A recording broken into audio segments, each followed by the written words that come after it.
Eastern on Monday. And we now welcome in NBA insider Shams Charania to talk about this. All right, so the Cleveland Cavaliers, let's start with them. 64 wins they got last year. They saw their season in the second round, ended by the Pacers. How are they already gearing up for another run in the East? They made a trade today, Ryan. The Cleveland Cavaliers have acquired Lonzo Ball from the Chicago Bulls. They sent Isaac Okoro to Chicago, but they also did some more business today. They reached a 4-year, $38 million agreement with guard Sam Merrill. He's been a top shooter in the league, has shot 39% from three over the last 2 years. But what Lonzo Ball gives this team is some size at 6'6" in the backcourt. The Cavs are also entering the second apron moving forward now, and that's financially a burden. So he's a little bit of a cheaper option for them. And Kobe Altman, the Cavs president, has been targeting Lonzo Ball since the NBA trade deadline. But what this really means, Ryan, is that Sixth Man of the Year candidate Ty Jerome is expected to depart the Cavaliers as a free agent coming up. The Cavaliers are bracing for his exit. That's why you bring in Lonzo Ball. And now you have Darius Garland, Ball. You have Craig Porter Jr., Sam Merrill, essentially as your point guard depth. Yeah, Jerome was an amazing find for Cleveland last year, but with Ball, they get a defensive boost. Hopefully he can stay healthy as well. Now, one of the teams you're keeping an eye on is the Lakers. We're always keeping an eye on the Lakers. With the first full season of LeBron and Luka together, what's their outlook for free agency? 100% is building a championship contending roster around both of those guys. And their first order of business is Dorian Finney-Smith's player option. He has until tomorrow, Sunday, to decide, is he going to pick that up or decline it? But listen, Ryan, the biggest need for the Lakers right now is center.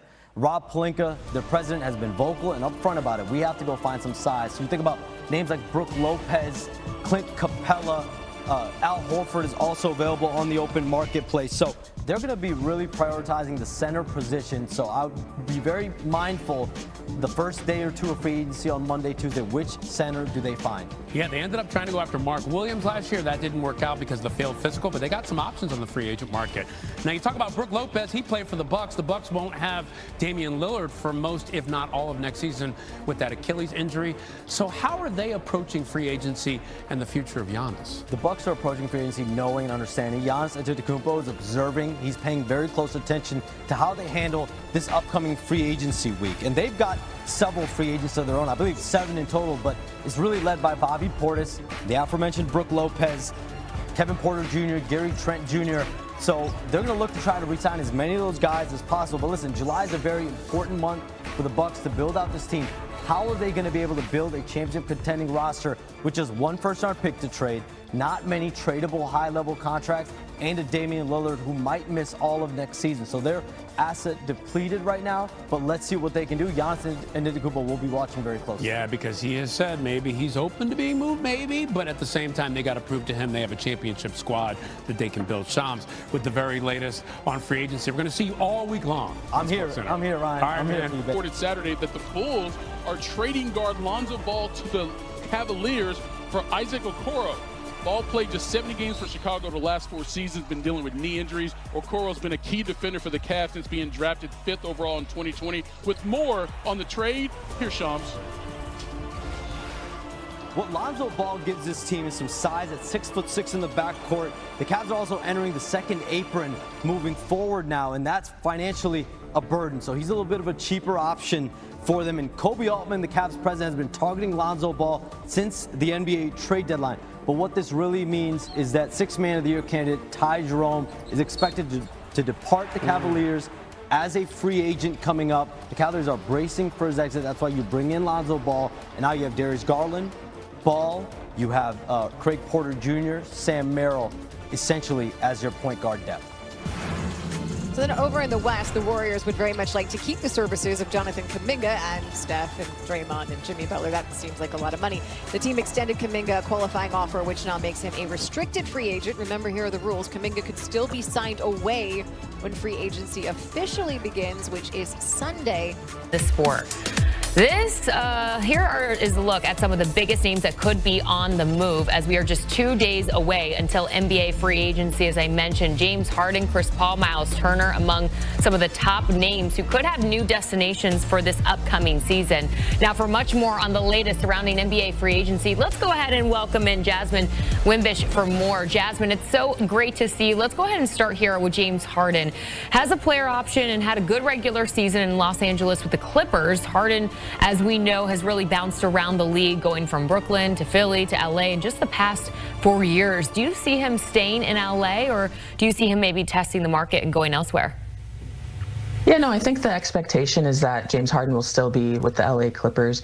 I think what happens is he opts out of the last year of his contract and he signs a more long-term deal with LA. There's just really not a lot of teams that are going to have cap space this summer, so it really makes sense for him to stay in LA. And, you know, unfortunately, he doesn't have a lot of leverage here because there are not a lot of teams with cap space, so he can't really pin another team against the Clippers to try and squeeze more money out of them. But he is coming off one of his better seasons in most recent years, like you had said. The thing for the Clippers is to make sure that they're not overpaying for a guy who's 36 years old. He's going to be 38, 39, probably by the end of the next deal, whatever they get him. But for Harden, what I'm looking at is he's probably going to be looking at a deal like what Kyrie Irving is expected to get from the Dallas Mavericks this summer, which is a 3-year, $40 million a year contract. He can use that and kind of give that to the Clippers and be like, hey, this is what I want. Irving's getting this deal potentially, despite the fact that he's going to be rehabbing from a torn ACL most of next season. So Harden can take that to the Clippers and say, hey, I'm healthy, so give me this deal. And that's probably what ends up happening. It's really more about what the dollar figure is. He's going to be in LA. It's just a matter of what the contract's going to look like for LA. All right. Elsewhere, Timberwolves forward Julius Randle has a player option for $30 million. He could opt in and stay with the T-Wolves here, but after the Timberwolves signed Naz Reid to a mega deal just yesterday, does that change Randle's future in Minnesota? No, I think right now that they've signed Naz Reid, which is a huge sigh of relief for the Timberwolves, I think the focus now shifts to re-signing Julius Randle to a longer-term deal.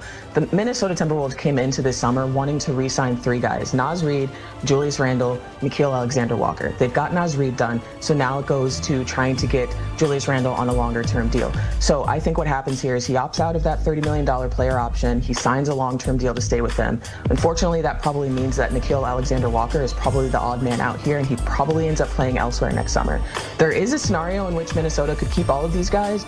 Maybe Julius Randle opts into his final year, and then Minnesota signs Nickeil Alexander-Walker to a long-term deal. The issue then becomes Minnesota is probably going to be a second tax apron team, which is something that a lot of teams are trying to avoid this summer. We just saw Boston Celtics gut their championship roster, sending Drew Holiday to Portland, Kristaps Porzingis to Atlanta, trying to get under that second tax apron, which hamstrings a lot of teams from trying to build a roster. You're not allowed to aggregate 2 players in any deal. You can't, send out cash in a trade. You can't use that taxpayer mid-level exception. So if Minnesota is concerned about all of those restrictions that come with being a second tax apron team, then I think the most likely scenario is Julius Randle opts out of his deal, signs a newer contract, and Nickeil Alexander-Walker is probably going to be elsewhere next season. Good insight there. Another big man who could be on the move is Bobby Portis of the Bucks.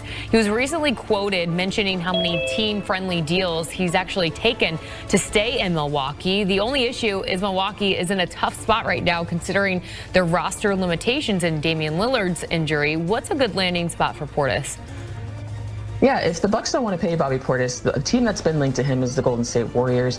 The Warriors really struggled in the playoffs against Minnesota with their lack of size. They also struggled because Steph Curry wasn't playing, but they really didn't have anybody who can contend with Rudy Gobert down in the post. And Rudy Gobert looked like an MVP against the Warriors. So you bring in somebody like Bobby Portis, he addresses that need for size. I know the Warriors like to play small. Sometimes they have Draymond Green at the 5 position, but when you're in a conference that has Victor Wembanyama, you've got Rudy Gobert, the Mavericks have a ton of size now. You need somebody who can keep those guys at bay down in the post, and Bobby Portis answers that. He's also somebody who can spread the floor. He can knock down threes for you.